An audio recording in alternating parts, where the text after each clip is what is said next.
I'll have all 3 epics at like at least tier 4 for each. Like, And you're back.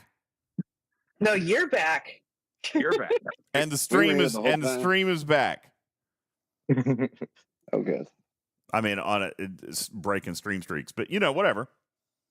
I think no. You know what? You are being amazing and letting people have multiple streams in one day. So, like, you're letting people get up to 100 faster. Mm-hmm. So DJs, we could I do hate my that. We life could right finish now. this next week. Hey. Yeah, we could finish this next week if you want. Well, no, let's just put it together. No. Oh crap! Keep the going? podcast died too. Hang on. Open. Hang on. Oh, Jesus H Christ.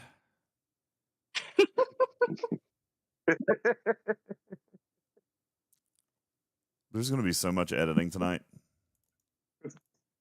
Yeah, good luck with that. Okay, if anybody hears romping in the background of my audio, the cats have decided that it is time to go psychotic until I feed Everybody them. hear that? Tarpy's romping. All right, back to G6 rare 5, 4, 5. The rares. Something like that. The Somewhere in rares. there. So, oh gosh, the G5 rares. Okay, there's 3 of them. Okay, the Federation one is the Crozier. The Klingon one is an Explorer that is a Covsum Peck. And the one that almost everyone gets is the Sanctus, and it is an Interceptor. And really, when I was making these slides, or Destros and I were making these slides and putting them together and trying to figure out what to put, coming up with reasons to get the Crozier and the Covsum Peck were few and far between. They're great ships, I'm sure. I don't have either one. I can't speak personally for either of them. I lost my Twitch window. So the Crozier can't croak. The Crozier can't cloak. Say that 5 times fast. Good luck. The Crozier can't cloak, so that obviously has downsides where if you have cloaking dailies, you have wave defenses where you need extra oomph. You have armadas where you need extra oomph. That's not going to do it. So Sanctus, as you can see, the downsides for the Cov and the Crozier are they aren't the Sanctus, and the Sanctus is the Sanctus. The Interceptor Strike Team has the best benefits right now. Does anyone on the panel or with access to the voice room right now have absolutely fantastic reasons for building a Crozier or a Covsum Peck, other than you want them and you think they're cool for your gameplay? Because I don't like Romulans. You don't like Romulans, so you built a Cov, right? Yes. Spend events, there's a good one. The Cov is prettier than the Sanctus, but the Sanctus looks like the skateboard that the Cov looks more like a hammerhead shark to me. The Couve is really good for PvP with the Freeman crew. Okay. Okay, so Cov can be good for PvP. So you know what's coming next. So DJs, you're going for slide 31. 28. Sorry, you're going for slide 28. So this next one is the chat check-in for the G5 rares. So for myself, I got a Sanctus, and I took it to T7 the day that I built it. I happened to have the it was an Interceptor Treasury that day, and I happened to have the parts for the Treasury. I was going to be able to only get it to T6, but then with the Treasury, I got it to T7. At that point in time, I would have been about 5 and 5 for the Dolomite Primes. I would have kept it at T7, but because that's where the amount of rare parts really takes a huge turn for the worse. But I did take it to T8 before I got my epics because of the below deck slot. And I did because G5 accelerated faster than anybody really anticipated when I was looking at the end of G5, I wouldn't have done that because I thought I was going to be able to finish G5 and go to 60 in like February. So literally about now, I thought I was going to hit G6 instead of being able to hit G6 in November. So I ended up changing my plan because it went faster. So for other people who have G5 rares, how many did you get? But then again, I kind of would prefer the G5 people talking. Um, but what G5 ships did you get? So Matters got one. Um, so if you can't see the stream right now, if you're in Twitch, refresh the stream. And it should show up. So, okay. Who do I got? Funny though, if they Wolfie? can't see the stream, they won't hear you say that. Oh, hush. There are people like responding to what I say, but then it says the broadcast ended. Anyway, Wolfie, what are you planning on doing for a rare? I think I asked you that. Well, my plan is to build a cruiser. My total plan, I plan on building all the Federation ships for G5. I also plan on building all the G5 epics. And I plan on That's the building a next board. slide. Hold on. Okay. So, To that's it. T7, she said. So then, Mhm. Wolfie, you said eventually a Crozier. Yep. Um, Because I always think it's good to have at least one of the ships as a good backup ship. Mainly trying to future proof because you never know what Scopely's going to throw at you with new arcs and new loops and new armadas. So it's always good to have a backup strong ship in case you need it. of course, we have ads right now. Oh, perfect. I Why is would this rather thing- keep going. Keep going. No offense to, yeah. Okay, so let's see. The Riskbreaker built one rare and got it to T8. So yeah, Wolfie, I like your plan because I'm doing something similar. So of course I like it. That's why I'm not building any of the G6 ships up until I need to because I want to be as flexible as I can. And they're also easier and faster to build and tier compared to the specialty ships because you have no idea what their specialty parts and refineries are going to be like. But they are certainly Yeah. much slower than the FKRs. So Crean Rach. Oh, congrats on 60 this weekend. So Wolfie, something that I'd like to ask you, just kind of looking or thinking about what DJ has asked you as well, is for you to look ahead at your Spox Club and see your parts needs for coming up and see if you will have a rare parts problem soonish. Okay, that's going to take me a minute. Hold on. Well, you don't have to do it right now. Like it doesn't need to be tonight, but I think it would be interesting to look ahead and see if rare parts, yes, you've only been G5 for 2 weeks, but if in a few months or weeks, that's going to be an issue. Yeah. Okay. So yeah, other comments. So I kind of took a couple from the chat that I saw on people who got G5 rares. I do need to point out that as Destros mentioned, if you are a G4 player looking at G5 or early G5, looking at what you want to do later, it is a really good idea to kind of plan what epics you want. If you want all three, if you want two of the three, and then maybe coordinate your G5 rares and G5 uncommons appropriately to not overlap on parts. and that just planning ahead is more something that might be helpful. Um, so other people commenting, we know DJs did a Sanctus because we watched him build it on stream. Plugster does a Sanctus to tier 9. Ice Wolf has a question. You're not in voice anymore. Lexel says go all Romulan. That is a valid strategy.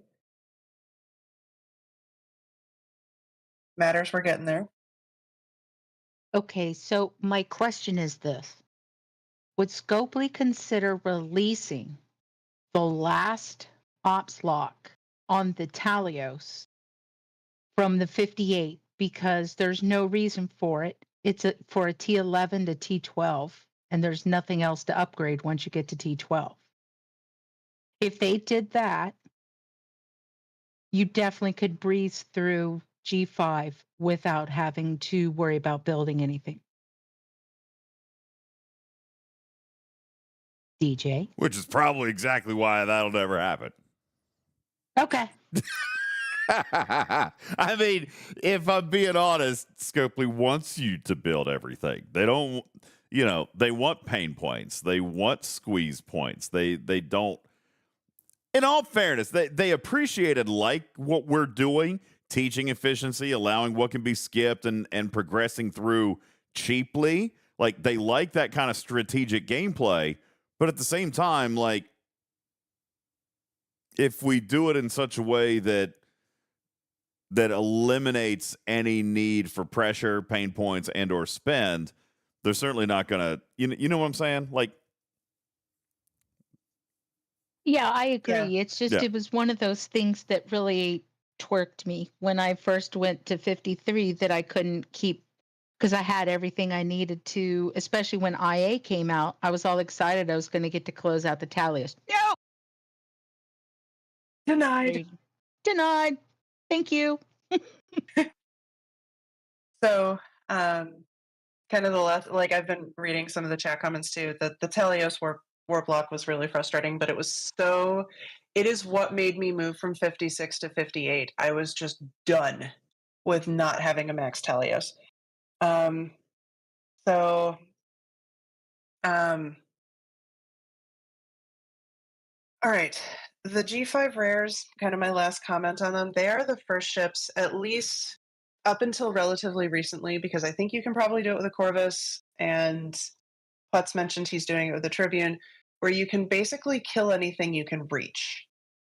So if you can, until a high tier Corvus, a mid tier Sanctus or G5 rare can get you to those 60 systems without an Eviscerator, without an NX-01, without any of those other ships, without a taxi service.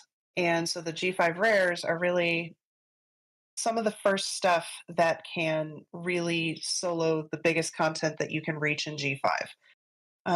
As Chris also mentions, the 56 rare can solo the 56 Zindi Armadas. A 56 rare can also solo the 60s if you take it to a high enough tier, which again, that might not be needed or even wanted based on your gameplay and how quickly you can get to the 60 ships, which are just miles better than the G5 rares. Okay, so the next slide, please, sir. Hey, Tarpy, can I add something to that as well? Yes, please. Yes. So one thing I do want to add here, for me, what my biggest block wasn't really parts or materials because I figured out the strategy, but because I opted up so fast, my biggest pain point is really that I skip my efficiency research a lot. So I paid the price in terms of that lithium and titanium when upgrading the ships, and then I also pay it doubled when I went to go do my research. So now I'm backpedaling, and my strategy now has been focused on getting those efficiency research done, right? So through the mirror tree, the galaxy, the combat tree. So for me, that would be probably my one big advice is if you're going to opt up fast and build these ships, just keep in mind that your your basic resources, and they're going to eat through it really fast because I was literally sticker shocked to see how much that lithium I was spending on researching one component, right? That was the biggest pain point or shocker for me. So I prepared for ship parts and materials, but I didn't prepare for that lithium or titanium. And I blew through all my tokens too, by the way. So that didn't really help. Yeah. They're not important. I gave all mine away. What? That doesn't sound like you. Thank you. Thank you, 867. I did add your comments to the slide before. Okay, so this last class of ships are the G5 epics, and in other words, congrats, you've basically won the game. Back before G6 came out, obviously everyone wanted the D, whichever D you ended up with, whether or not you got 2 Ds with the Daenerys or the Enterprise D. Jules mentioned earlier that he has 3 Enterprise Ds. So he has a triple D there, and I think he said he has 1 or 2 Daenerys's. So he has like every D possible. I'm impressed. And are you okay over there? Breathe, DJs. J's. Anyway, so Jules just full send went full on D for his G5 epics. So yeah, Broken Wolf, he has 2 double Ds. Anyway, I wonder if he has back problems to accompany all of those Ds, but at Shipyard 60, you can in fact build the G5 epics. You are not G6 yet. Again, I would remind people to go watch and or listen to Jules Verne's Guide to G6. That is not a shameless plug because I'm part of it. I was super happy to be able to help make that with him because I went to G6 like a week later because I was like, wow, okay, this finally convinced me to go to G6. But again, 60 is not G6. And as we've been hearing different people this evening, they've been talking about, yeah, I got all 3 epics. I got 2 epics. I got 1 epic. I could max it almost right away. So you can see the firing patterns here for the various G5 epics. The perks for them, they range. And really, another choosing point for these G5 epics can just be the ship that you want. So DJ's got some crud on stream for building a Daenerys, but correct me if I'm wrong, you just always wanted that one. Is that accurate?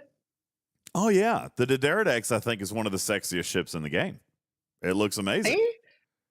So, like, that's something we've been kind of glossing over this entire stream. You are more than welcome in your game to build whatever ships you want. Like, if someone else disagrees and calls your choices stupid, that's fine. It is your game. You just have to look at all of these decisions that you're making and say, okay, if I'm consciously making this decision, I need to understand how this is going to impact later gameplay. So the ND is the thing that a lot of people say, you know what, I grew up as a Federation fan. I watched TNG growing up or watched it with my kids or whatever. I want the D. So then you go and you build a G. What? You build an Enterprise D because that is the ship you've always wanted. Me, I always wanted the Rotaran, but then I was enticed to the D because the ability to max it. Would you stop? Anyway, the Enterprise D DJ, your is. connection's cutting. No, I think he just went quiet on purpose. So he's trying to let me talk. Trying. But the Enterprise D is the easiest D to max because no, I'm working with children. I'm not working with them as I'm not one. I am one too. I am mentally 5 years old. But the the scrap loop that feeds into the Enterprise D is widely the reason that a lot of people can max that one the fastest. If they didn't make, thanks, Envenadia. If they didn't build a different G5 ship, so if you didn't have a Sanctus, you could put those parts towards a Rotaran. So I've seen Retrieving mention in here in the chat that they had a similar problem where they were like, oh, I'm getting done with G5 faster than I thought. If I hadn't put that tier on the Sanctus, I could have maxed my Rotaran. Um, so, um, so the trick with a lot of these is if you build a Enterprise D, you have to go through a fair amount of work. So the scrap loop is great, and we do have a slide on that. Where just general idea. So another slide, please. We'll come back to that one. So one more slide forward. So the scrap loop, it is magical. Okay, I don't want to go too much into it because a different content creator honestly does it about every 3 weeks where he talks about how to do that scrap loop and its output.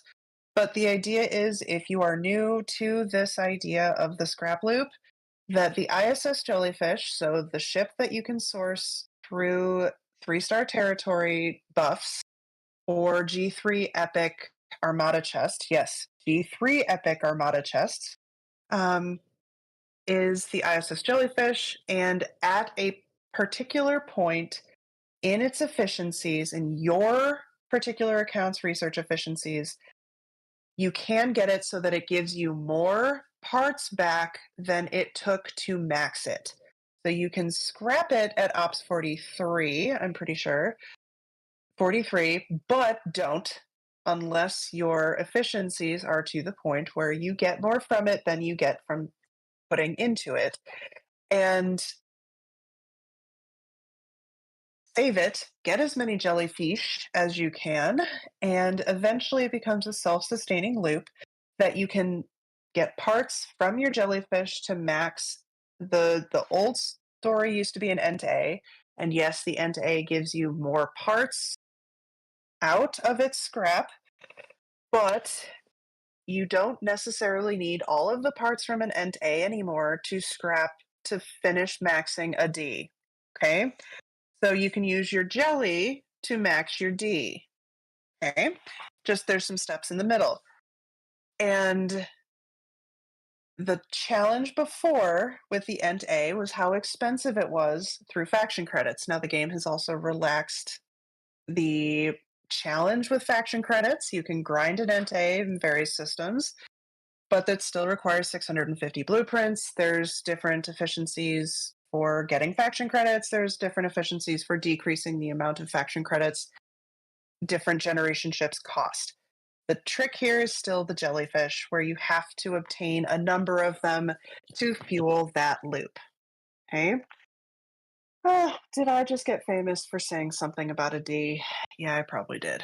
Anyway, I have a bevy of G3 Epic Ents in here as well, just to remind you that common parts in G4 can cost Latinum, and a G3 Enterprise can be used to scrap to get a jellyfish, the G4 common parts to max jellyfish, or any of the other 3 faction ships in G4 that eventually can be used to max your D.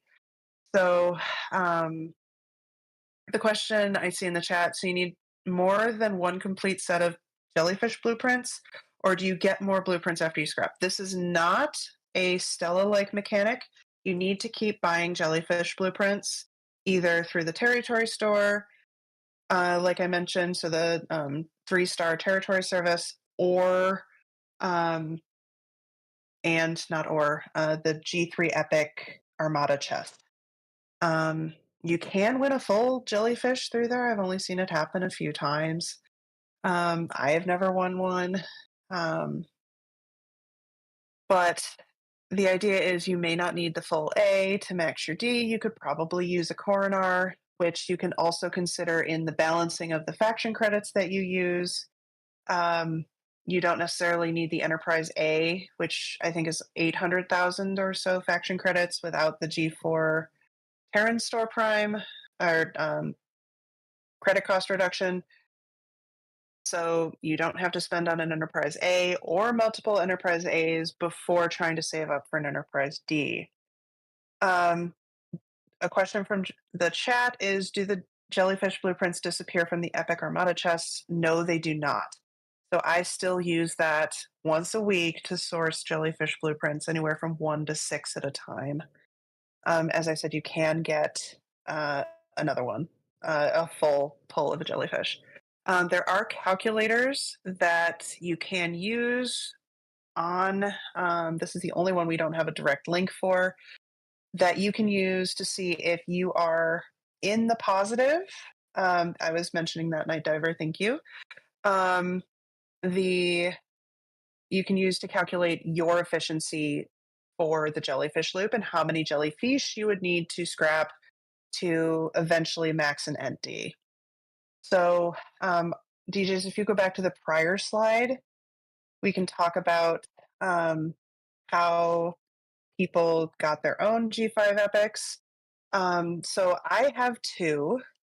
I have not built a Deridex. I could, in fact, max it based on the number of jellyfish or G5 rare battleship parts that I just have between when I started G5 and now. But I would rather save those credits for a G6 ship. But I now have both maxed for my G5 epics. I should mention in here the scrap loop for the Enterprise D is a very specific thing because there are no ships currently in the game that give rare parts for any higher rarity or for scrapping, or sorry, for G4 rarity. So you can't scrap a D4 and get G4 rare parts, but you can scrap a Pylum and get G5 rare parts. So the trick for doing that is getting enough G4 rare parts to max a Kelvin or a Pylum or not a Tribune, a Hegta. But again, that's still a problem, getting enough rare parts to do that. So if you are a player who wants to keep your Eviscerator at T6, you can keep getting G4 rare parts forever. So I would like to hear from other people about what G5 epic or epics they have chosen. Oh, that was a lot of words. Someone save me from talking.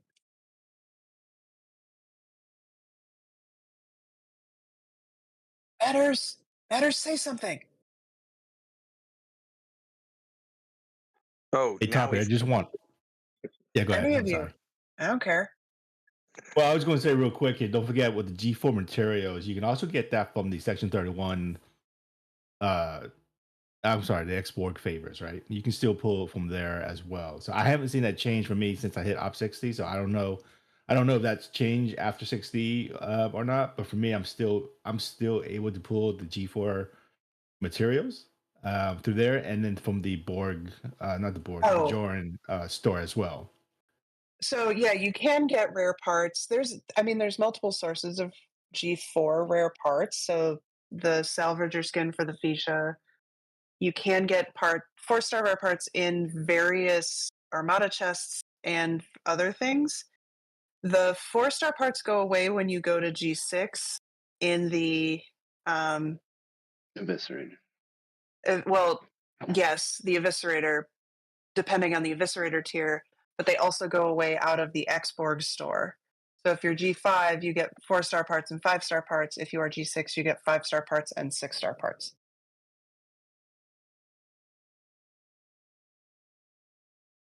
But yeah, there's a lot of sources of rare parts that we didn't used to have. But on the scale of approximately 10,000 to 20,000 parts, I think it's 20,000 parts, at least for my research, for the last tier of a Pylum for G4 rare parts. That's still going to take a while to obtain. So the it's still much harder to max G4 ships in rare parts than we think.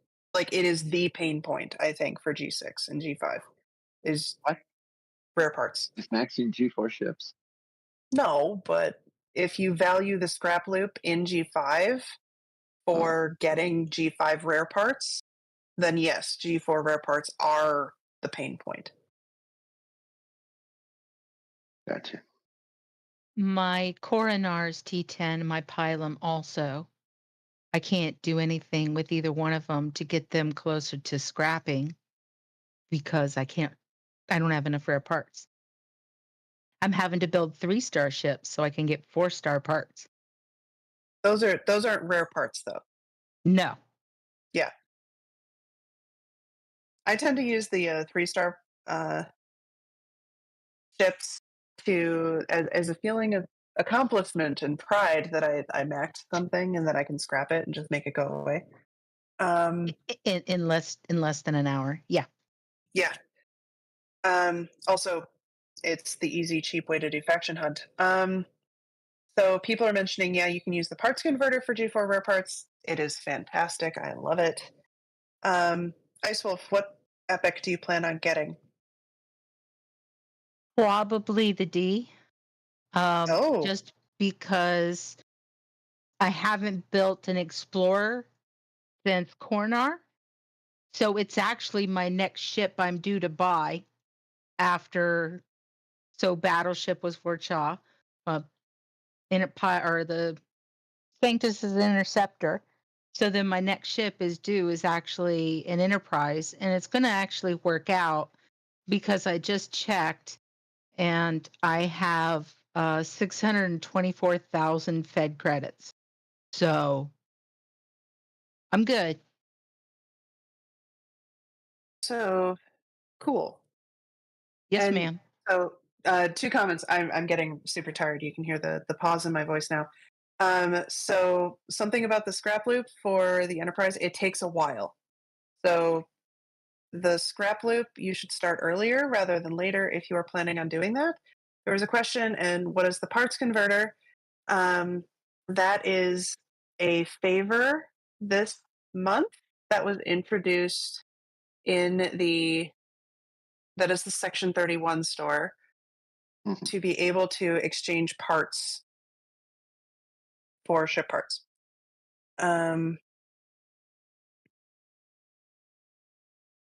Okay.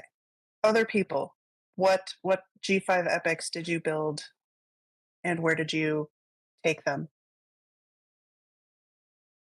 Uh, I built a Rotaran, and I maxed it, but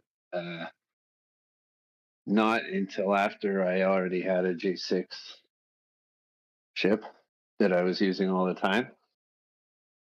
So I mean, I maxed it mainly as a material dump.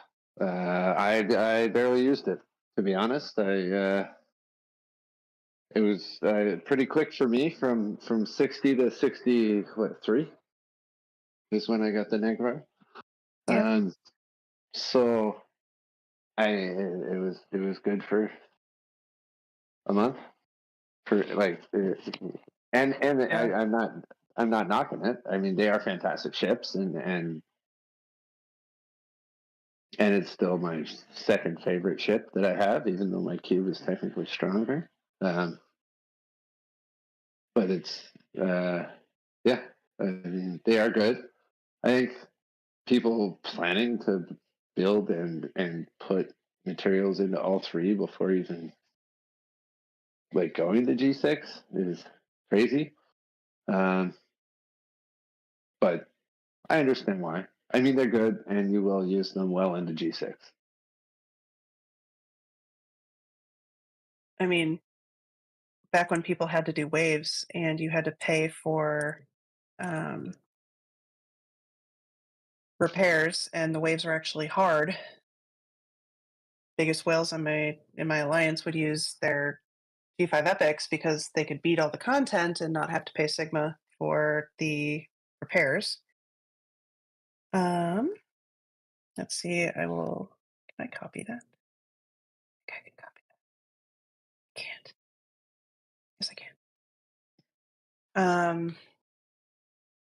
Let's see, who else? Huts. What are you planning on building? I will build all 3 at the same time, back to back to back, the day that I get to Ops 60, and take them all to at least tier 3 on day 1, or tier 4 on day 1. Okay, you might need to do that on stream. Like, Oh, just update us as you do it. Can you handle 3Ds at once? Yeah, my wife wants to know if I can handle Oh. 3Ds, and I told her that.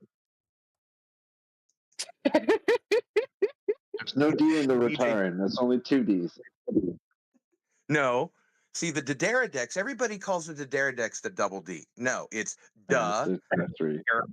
Yeah, Dex. It's a triple D. fair enough. So you'll have 4. 4 Ds. Yeah. I don't know what you're doing with the 4th D. I'm just saying. 4 Ds and a good He's chip. run out of holes.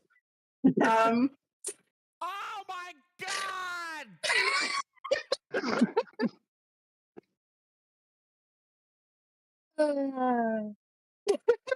And And we should probably be done.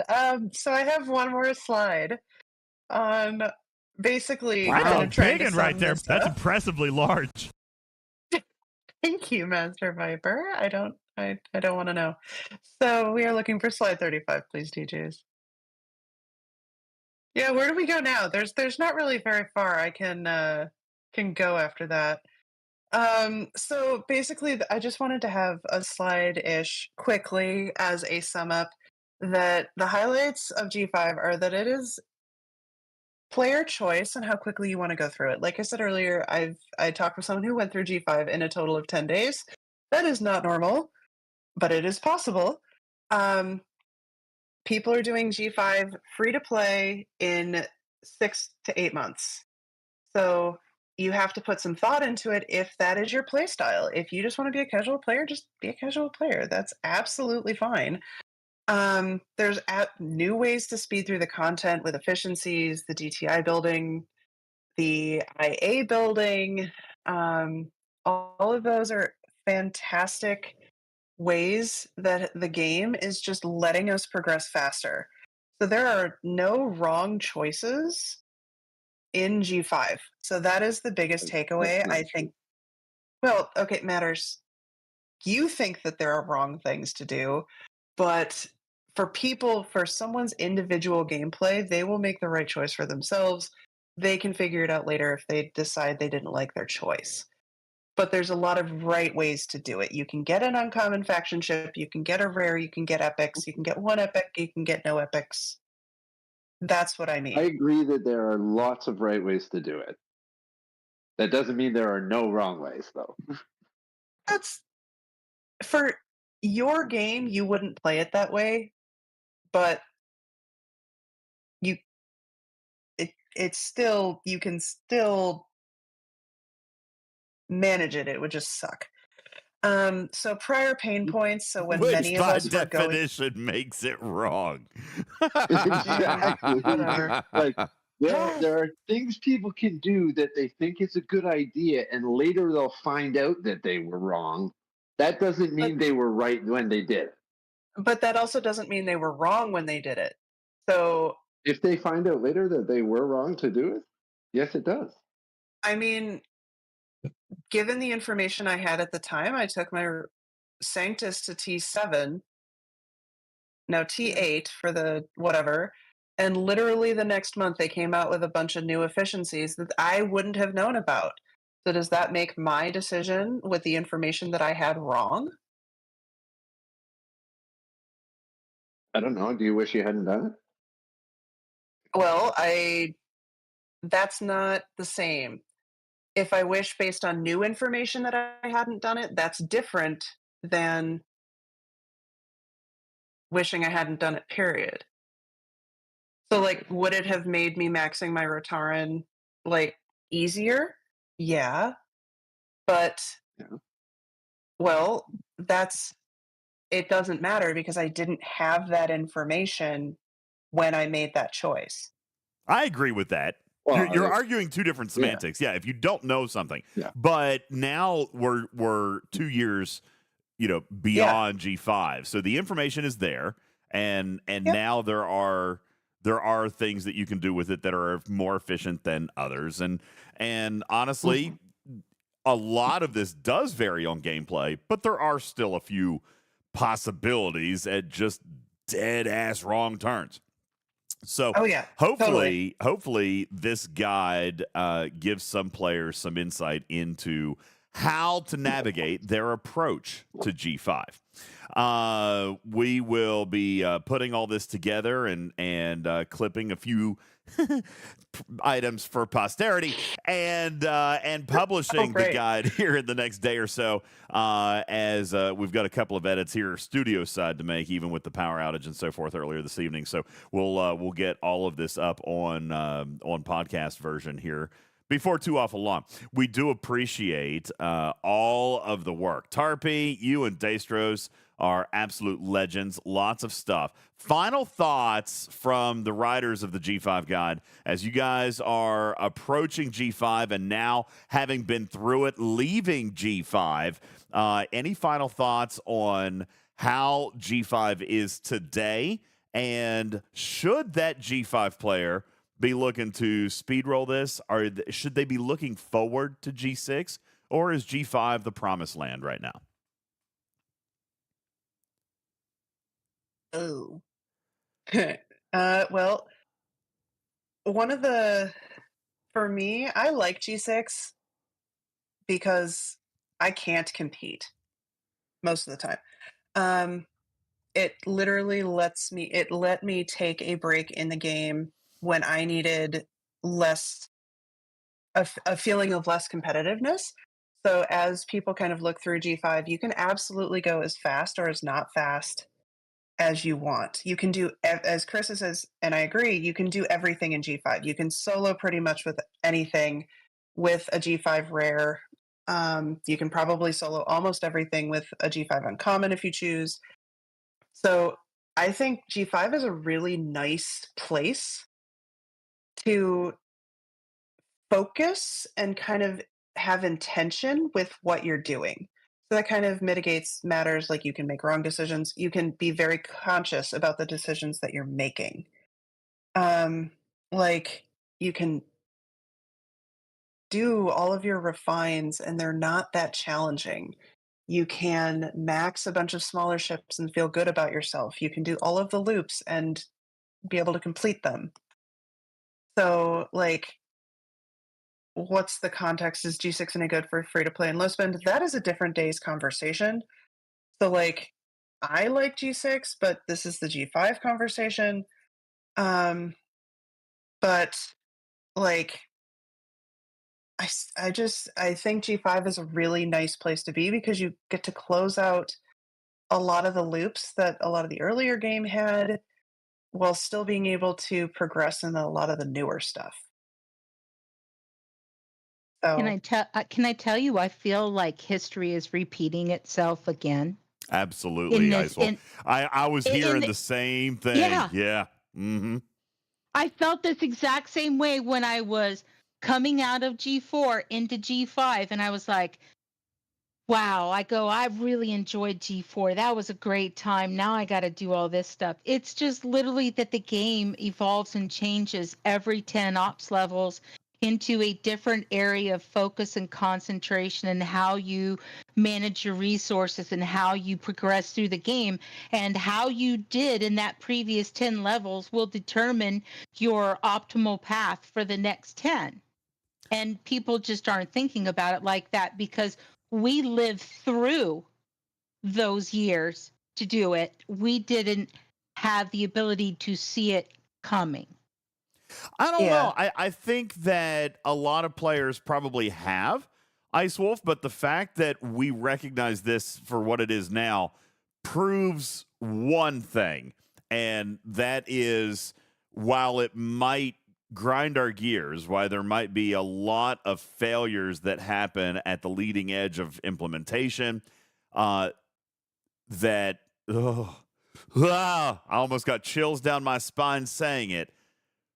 that the Scopely core model of economy is actually one that works for the majority of players. It's bad for the leading edge. It's always the most expensive for the leading edge. And by the way, Scopely has never shied away from that. They have always said it is going to be more expensive at the leading edge. It's always going to be the most expensive at the leading edge. But as players come up on it through free-to-play means, it always happens. Look at G3. G3 is what? 30, 60 days travel time now. You get into G4. G4 is just flying these days. And you even mentioned, Tarpy, you're less than a year in G5 today. These economies have been 6 months. Yeah, these economies have been sped up, and these economies have been scaled in such a way that it almost makes sense that there was a plan all along. When G7 comes, and it will, all right, when G7 comes, it's going to be expensive as crap. But as time goes on, G6 is going to get easier, and G5 will be the 60-day slog. And G6 will be the 6-month grind, free to play. Yeah, you're right, Juby. Every time they release a new generation, they have to cut an old one off at its knees.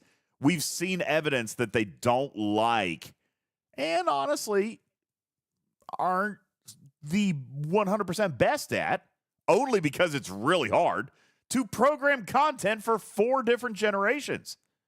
It's extremely difficult. Even I've admitted before in some of the events that I've written, it's extremely complicated to write something that works for G6 and level 70 players the same as it works for level 30 players. It's nearly impossible. So getting players pushed and lumped together economically only makes sense for Scopely. The more players dive into G6, the fewer players they want in G3 and G4. They're going to push you up to G4 and G5. And honestly, I think Scopely probably, at its core, probably doesn't want to program for more than 2 or 3 generations. Ever. You know? Danny says, then give Ops 40s a chance to speed up to G5. Buddy, they do. They do. And I think part of what we looked at here tonight is pointing out a few items or a few strategies that will allow you to go faster. Now, some players are going to build all the ships and max them all before they proceed. And then there's going to be other players who blast through this thing in 6 months on specialty ships and decide to come back and pick them up later as supplemental ships. I mean, whatever strategy floats your boat out there, but there are certainly ways to do it quickly, and then there are ways to do it more intentionally and slower. And that might be your thing. Look at Karkin, who wins practically every auction he plays in because he has intentionally positioned himself. All right, so out of all of this stuff we've been talking about here, Tarpy, we never once mentioned competitive grouping of milestones or competitive grouping of solo leaderboards, rather, which is something that some players do consider. That's why players like 867 and Karkin have stayed at their particular groups because it gives them an advantage in solo leaderboard play. So there are certainly other aspects to the game, and kind of at the end of the day, taking a step back, Ice Wolf gives you maybe a slight rose-colored tint on the glasses that we look at STFC through, in which there's a lot of different things to consider, which kind of makes the game a little bit more interesting in and of itself, that it's not necessarily so cookie cutter for everybody anymore. So this guide right here hopefully will provide a little bit of insight into some players as they begin to plan and approach their entry to G5. Thank you guys so very much for everything that you guys have put together here tonight. You guys are incredible. Ladies and gentlemen, a round of applause for Tarpy, Destros, Jules Verne, Putz, Karkin, Wolfwood, Spectre, and everybody else who put this whole thing together. God bless it. All right, Dr. Juby has to come on stage. Dr. Juby, You have 60 seconds. You could deliver whatever message it is that you would like to deliver. I will put whatever screenshot you would like up on the screen for players to see, and I'll copy it into the graphics room. Would you like to break the news to the community? Where is he? Juby, don't be running that mouth and then not coming up to the stage. Okay? Juby. Let's go. There he is. He's got his hand up. Daggone it. Dr. Juby, welcome to the stage. How are you, buddy? Hi, guys. Juby. All right, go ahead. I will post this on the screen and in the graphics room as you indicate that you're ready. I would like to have a discussion with everywhere that matters. Uh-huh. Yes, Matters. Are you there? How you doing, Matters? You there? You good? Check. Check. Is he Is that sleeping? muted? Oh. Okay, there I go. Hey, buddy. So you remember back in the day when Scopely made that suggestion section on their Discord, and you were putting real life suggestions that actually helped players out and like was actually really good. And I was just putting stupid stuff that came into my head, and I was getting upvoted, and you were getting downvoted. Uh-huh. Oh, You yeah. got banned? Please look in the graphics room.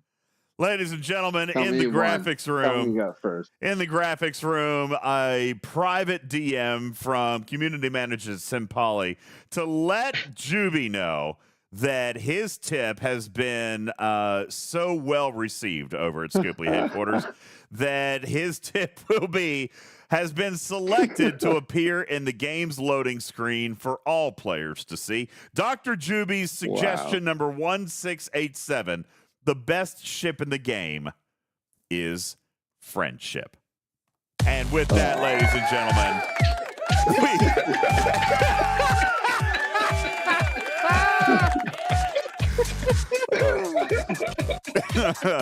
so, ladies and gentlemen, look forward to seeing this on the opening splash screen when you open your game, ladies and gentlemen. Dr. Juby has made it in the game. and here was poor Matters writing dozens and dozens of actual game assisting pieces of advice. And this BS makes it into the game. All right, there you go. As it should. It's a nice one.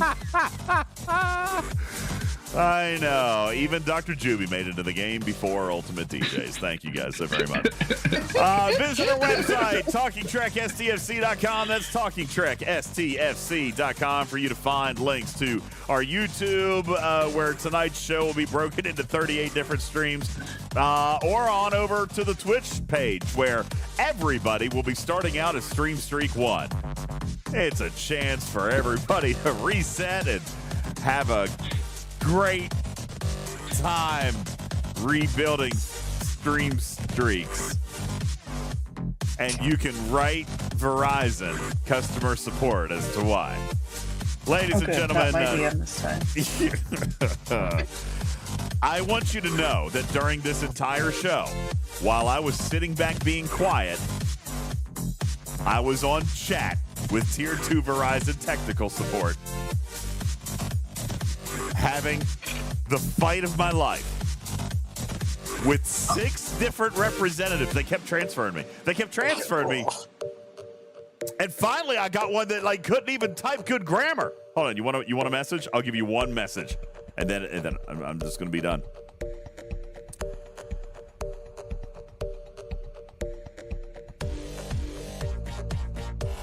Just to clarify, you two other Orbic, and the other one is a new one. Did it also stop it working?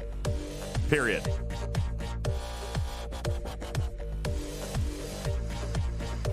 I'm returning them all. I'm returning all of them.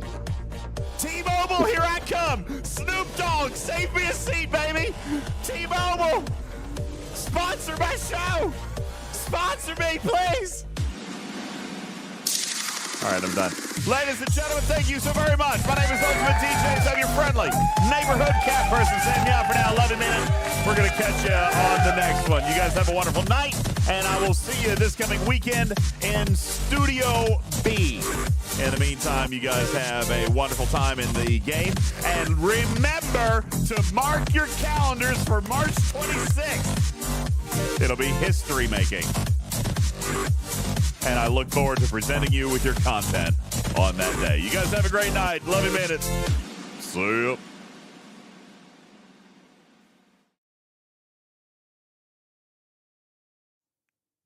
All right, cool. That podcast is 4.5 hours long, and I'm going to have to edit it because it's in 3 different files over here on my computer. And because I kept losing power. We had such tightly allotted times. Huh? It's a good thing we had such well-planned allotted times for everything.